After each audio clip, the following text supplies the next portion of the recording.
ప్రభువును రక్షకుడైన యేసు క్రీస్తు అతి శ్రేష్టమైన నామాన్ని బట్టి ఈ ఉదయకాల హోసన్న దైవ సందేశాలనే కార్యక్రమం వింటున్న దేవుని బిడ్డలను మీకు శుభం కలుగునగాక.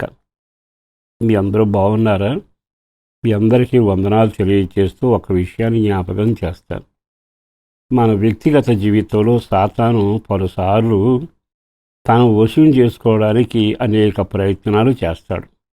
ఆ ప్రయత్నాల్లో మనం దారి తప్పించడానికి మనకి ఏది ఇష్టమైన ఆహారమో వస్తువో అది మనకి ఎరగా చూపి దాని ద్వారా మనం తన వశం చేసుకోవడానికి చూస్తాడు. బంగారం మీద నీకు మనసు ఉంటే, లేకపోతే డబ్బుల మీద నీకు మనసు ఉంటే అవి ఎర చూపి ఏదో రకంగా తన వైపు మళ్ళించి అక్రమమైన మోసమైన ఆ విధంగా రాబడి చేస్తాడు. వాడు చిక్కించుకునే ప్రయత్నం. కొన్నిసార్లు తిండి ఎరగా పెడతాడు, తిండిపోతులు దాంట్లో పడిపోతుంటారు. ఇవన్నీ జరుగుతున్నవి. అయితే విచిత్రం ఏంటంటే కొన్నిసార్లు మనకు విరోధి సాతాను కుయుక్తిగా మనల్ని వశం చేసుకోవడానికి దొంగవలే వస్తాడు, మింగవలని సింహంలాగా వస్తాడు. అవసరమైతే పడదోయటానికి మన పాదాలు తొట్టిల్లేడుగా చేస్తాడు. అన్నిటికంటే నువ్వు వెళ్ళే మార్గం చీకటిగా చేస్తాడు. ఒకటేమిటి, వీటన్నిటి వలన నీ జీవితంలో సాతాను చేతిలో చిక్కిబడి విరవిరవిరలాడిపోతూ కలవరపడిపోతూ కంగారు పడతావు. కానీ ఇక్కడేమన్నాడు తెలుసా? మీ వ్యక్తిగత జీవితంలో మీరు చిక్కుబడకుండా ఉండాలి అనుకుంటే నోటిని మొదట కాపుదల్లో పెట్టాలి. నోటి మాటల వలన నీవు చిక్కుబడి ఉన్నావు. సామెతల గ్రంథం 6వ అధ్యాయం. ఎంత బాగుందండి! అంటే నోటి మాటను కూడా వాడు వాడుకొని ఆ మాట ద్వారా నేను చిక్కించుకుంటాడు. మాట జారిపోయావనుకో దాన్ని కట్టుబడాలి. మాట జారిపోయావనుకో దానిలో చిక్కుబడి నీవు అన్నావు కదా. అంటే నోటి మాట ఎంత తొందరగా నిన్ను చిక్కులు పాలు చేస్తుంది. కొన్నిసార్లు నడివీధిలో నిలబెడుతుంది, అవమానంగా తలదించుకునేట్టుగా చేస్తుంది. జాగ్రత్త. ఓ సేవకుడిగా చెప్పగలిగిన మాట, నీ మాటలు తూచి ఆచి అన్నిటికంటే అగ్ని చేత కాల్చి ఆ మాటలు ఇంపైన కృపాసహితంగాను ఉప్పివేసిన సంభాషణలాగా ఉంటే నీ జీవితం ఎంత దీవించబడుతుందో. ఈ శుభవేళైనా ఈ మాటలు వింటున్న తర్వాత అయినా నోటి మాటల్లో చిక్కుబడకుండానట్లు బైబిల్ ఏముందో తెలుసా? దేవుడు ఆకాశం ముందున్నాడు, నువ్వు భూమి మీద ఉన్నావు. జాగ్రత్త, నీ నోటి మాటలో కదుపుండునగాక. మరొక మాట ఏముంది తెలుసా? దేహమునకు శిక్ష కొని తెచ్చుకునే కార్యాలు నీ నోటి మాట వలన జరగనివ్వకుండా జాగ్రత్త పడు. అంటే దేహానికి శిక్ష తెచ్చుకునే పరిస్థితి మన మాట వల్లనే జరుగుతుంది అంటున్నాడుగా. దండం పెట్టో సేవకుడిగా చెబుతున్నా, మీ పిల్లల్ని మీరు నాశనం అనే దాంట్లో ఎందుకు చిక్కుబడుతున్నారు?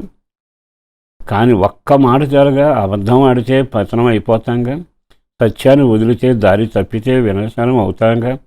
ఎక్కువసేపు చెప్పనక్కర్లేదే కానీ ఈ శుభవేళ ఈ మాటలు వింటున్న ప్రియ దేవుని బిడలారా, ఆధ్యాత్మిక దేవుడు నీ జీవితాన్ని ఉన్నతంగా మార్చున్నట్లుగా నువ్వు దేవుని దగ్గర, అయ్యా నా పెదవులకు కాపు పెట్టయ్యా, నేను ఒకవేళ భక్తిహీనుడు నా ఎదుట ఉన్నప్పుడు నోటితో పాపం చేసి నేను చిక్కులు పాలవుతానేమో, నన్ను కాపాడవా అంటూ నిజాయితీ నిలబెడుతుంది.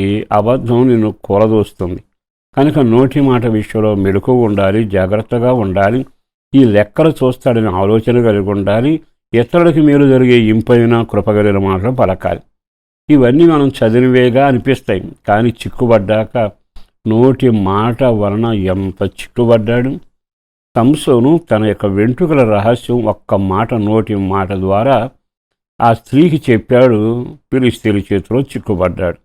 ఒకటేమిటి, ఎన్నో చరిత్రలు, ఎన్నో కార్యక్రమాలు మన కళ్ళ ముందు కనబడుతున్నాయి. ఓ సేవకుడిగా చెబుతున్నాను, నీవు ఆలోచనలో చిక్కుబడబాకు, నీ హృదయ తొందరపాటు వలన చిక్కుబడబాకు, నీ నోటి మాటల వలన చిక్కుబడబాకు.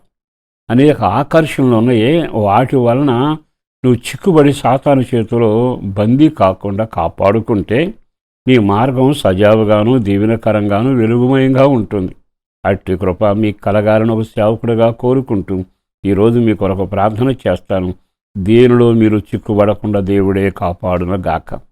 పరిశుద్ధుడును ప్రేమముడైన ప్రభు, వందనాలయ. అపారమైన ఈ ప్రేమ కొరకు ధన్యవాదాలు. చేసిన మేలు కొరకు వందనాలు, చేయబోతున్న కార్యాల కొరకు వందనాలు. ఎవరినూ చిక్కుబడకున్నట్లు సాతాను సంఖ్యలోకి వెళ్ళిపోకుండా కాపాడండి. మెళుకువగల ప్రార్థనాత్మత్వం, బిడల క్షేమం, ఆధ్యాత్మిక ఎదుగుదల, ప్రార్థనా జీవితం, రక్షణ భాగ్యం, అన్నిటికంటే కష్టార్జితం దీవెనకరంగా, పెద్దలకు ఆరోగ్యం, అలాగే సంతులేని వారికి సంతానం కలగాలి, గర్భిణీ స్త్రీలకు క్షేమం కలగాలి, ఆ ప్రార్థన కోరుకునే వారికి దీవెన కలుగునట్లు వ్యవసాయ వ్యాపార చేతి పనులో తోడుగా ఉండి దీవించి కార్యం చేయమని యేసయ్య శక్తి కలిగిన నామాన్న ప్రార్థించి విన్నవించి వేడుచున్నాము తండ్రి. ఆమేన్.